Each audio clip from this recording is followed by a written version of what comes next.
Me da muchísimo gusto saludar al canciller Marcelo Ebrard, secretario de Relaciones Exteriores, a todas las embajadoras, embajadores, cónsules, servidores públicos de la Secretaría de Relaciones Exteriores en este año que comienza 2021. Y pues me dirijo a ustedes en mi calidad de secretario de Educación Pública, aunque después de que pase el beneplácito y la ratificación, si es que así ocurre, pues estaré en el cuerpo que tanto me honra de integrar para trabajar por el desarrollo de México hombro con todos ustedes. En estos 2 años del presidente Andrés Manuel López Obrador, muchas cosas han ocurrido en la educación pública mexicana. En primer lugar, tenemos todo un nuevo cuerpo normativo en donde, partiendo de una modificación al artículo 3 constitucional, se han podido expedir leyes generales de educación, leyes para la carrera de las maestras y los maestros y para el funcionamiento de un organismo que se llama Mejor Edu. Este marco normativo se va a complementar, si así lo aprueba la Cámara de Diputados, con la Ley General de Educación Superior, que pasó en la Cámara de Senadores con 108 votos a favor y 0 en contra, con 0 abstenciones. Esto nos ha permitido darle a la nueva escuela mexicana, que es el concepto que hemos manejado, 2 grandes pilares. Uno es la equidad y el otro es la excelencia. Dentro de todo el tema de equidad, el señor presidente ha impulsado programas muy poderosos. Uno de ellos es La Escuela es Nuestra, en donde ya 50,000 escuelas, podremos hablar en términos generales de una cifra redondeada de 200,000 escuelas públicas y más o menos 35,000, 40,000 escuelas privadas de nivel básico. De esas 200,000, ya 50,000 han entrado en este programa, en donde se le da el recurso directamente a un comité de madres, padres, maestras, maestros y alumnos para que manejen el recurso que va a venir a mejorar su escuela en lo que ellos mismos determinen. La mayoría de ellos opta por cuestiones de infraestructura, de mantenimiento, de equipamiento. Y una cosa importante es que casi la mitad de ellas han invertido en baños y agua potable, que es una carencia que, aunque no lo creamos, pues tenían alrededor de 51,000 escuelas en nuestro país. Otro programa muy importante ha sido el de las becas. Casi 11 millones de estudiantes reciben una beca para fortalecer su capacidad de estar en la escuela, de transportarse, de alimentarse, de comprar algún libro, y esto es algo también muy importante para el concepto de equidad. Dentro de este concepto de equidad, sin duda, está la inclusión en la Constitución de ese término. La educación es inclusiva, y esto sin duda pues va reflejándose en los programas de educación indígena. Hoy 22 diferentes lenguas indígenas son utilizadas para transmitir por radio muchísimos programas de Aprende en Casa. También tenemos un esfuerzo importante en educación especial. No hay programa de la Secretaría de Educación Pública que no vaya acompañado con un recuadro de la lengua de señas mexicanas. Tenemos ese concepto muy arraigado ya en el magisterio, que es la equidad.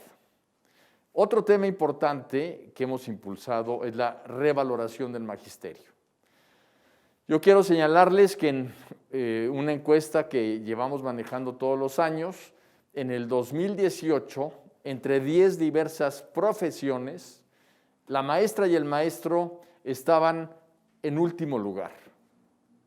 Sí, en último lugar se encontraba el magisterio frente al aprecio de la sociedad.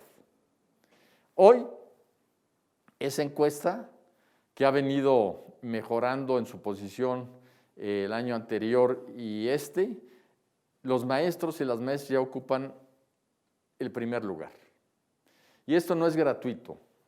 Esto es la experiencia que han tenido los padres y madres de familia en el programa de educación a distancia Aprende en Casa, en donde se han dado cuenta de la importancia que tienen las maestras y los maestros y de por qué son insustituibles para la educación de nuestras niñas, niños y jóvenes. Un tema fundamental de la modificación constitucional es, sin duda, que pone al centro de todo el esfuerzo educativo a las niñas, a los niños, a los adolescentes y a los jóvenes. Tenemos, sin duda, grandes avances en materia digital. Yo quisiera decirles que el gran reto que tuvo la Secretaría cuando vino la pandemia, pues obligó a reinventar literalmente las actividades de la dependencia. En primer lugar, fuimos la primera dependencia que tomó una decisión de cerrar las escuelas. Eso es muy importante porque nos obligó a tener que ofrecer frente al cierre de escuelas. Y lo que hicimos fue generar un programa muy robusto, en muy poco tiempo, de educación a distancia. Y esa educación a distancia es una educación que le llamamos híbrida, porque tiene televisión, internet, radio y cuadernillos de CONAFE que apoyan la base de todo, que son los libros de texto gratuito. El 100% de nuestras niñas y niños tienen libros de texto gratuito y esos libros son la base de la educación a distancia. Yo quiero comentarles que en televisión, por ejemplo, estamos hablando de 22 millones de niñas y niños que tienen como medio de aprendizaje la televisión. De estos, el 8.5 millones son por televisión abierta, 7.5 millones son por televisión de paga. Es una cosa muy curiosa, pero en los lugares más pobres de México, lo que se usa es la televisión de paga, la televisión por cable. Uno tendría la idea de que en las zonas más ricas de México es donde existe esta televisión, cosa que es cierta, pero en los lugares en donde no llega la televisión abierta, sí llega la televisión por cable, y son 7.5 millones de niñas y niños que están utilizándola. 6 millones lo están haciendo a través de un gran acuerdo que tuvimos con estaciones de televisión locales que manejan tanto televisión como radio. Otros 7 millones lo hacen por internet y 1,5 millones estudia en cuadernos que les repartimos a través de CONAFE. Todo este esfuerzo llega a 30 millones de alumnas y de alumnos, pero lo más sobresaliente es que la mayoría de las maestras y de los maestros, estamos hablando del 95% de las maestras y los maestros, tienen contacto con sus alumnos y alumnas, cuando menos 2 veces por semana. Aprende en Casa ha sido una propuesta que no solo ha sido muy importante para México, sino que también nos han pedido apoyos otros países como Guatemala, El Salvador, Uruguay, incluso nos han pedido información y están estudiándolo precisamente algunas televisoras japonesas. Han hecho mención de este programa como algo muy innovador y una reacción muy, llamémosle, inmediata a la pandemia. Organizaciones como la UNESCO, la propia OCDE y el Banco Mundial, de manera que también pues, la propuesta del presidente a nivel internacional ha tenido una gran aceptación. México en educación entró de lleno a la educación digital y esto llegó para quedarse. Otro tema fundamental es que se ha hecho un esfuerzo muy grande por la radio y a través de estos cuadernillos para llegar a lugares muy remotos, de alta marginación, sobre todo de comunidades indígenas, y se les ha dado una atención muy especial. Y todo esto, Aprende en Casa, que es el programa que el presidente instituyó para la educación pública, también ha animado a los adultos, a las abuelas, a los abuelos, a los padres y madres de familia, a terminar su primaria, a terminar su secundaria, a formalizar sus estudios. Y esto se ha hecho a través del INEA, que está trabajando muy fuerte para robustecer precisamente la enorme demanda que tenemos ahora de educación para adultos y con esto ir dejando atrás el rezago educativo. En la Secretaría de Educación Pública hacemos un reconocimiento muy grande a maestras y maestros y también a madres y padres de familia.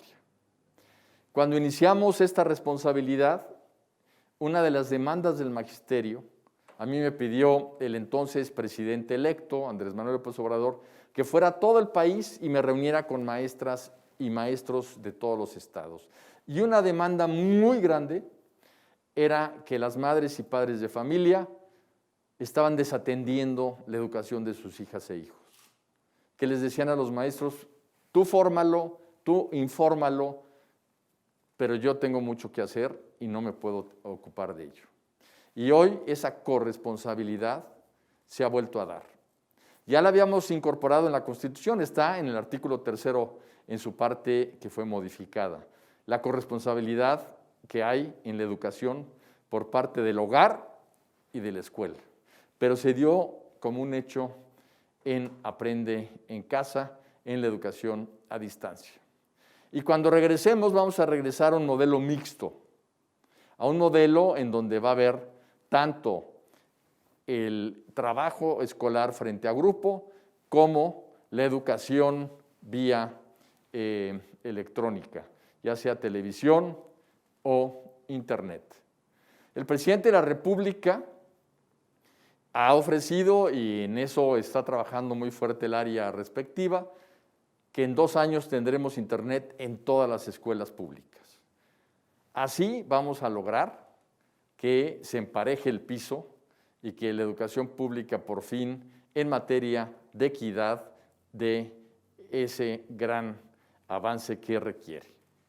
Quiero concluir diciendo que este año la Secretaría de Educación Pública cumple 100 años y lo vamos a celebrar el día que se instituyó la Secretaría el 3 de octubre, porque es sin duda una celebración de un concepto que tuvo José Vasconcelos de llevar la educación a todos los rincones del país con una cobertura al 100%, cosa que cada vez el país ha hecho un enorme esfuerzo por lograrlo y también estamos buscando que esa educación siempre sea de excelencia y de calidad. Muchísimas gracias, los saludo a todas y todos de corazón y les deseo lo mejor para este 2021.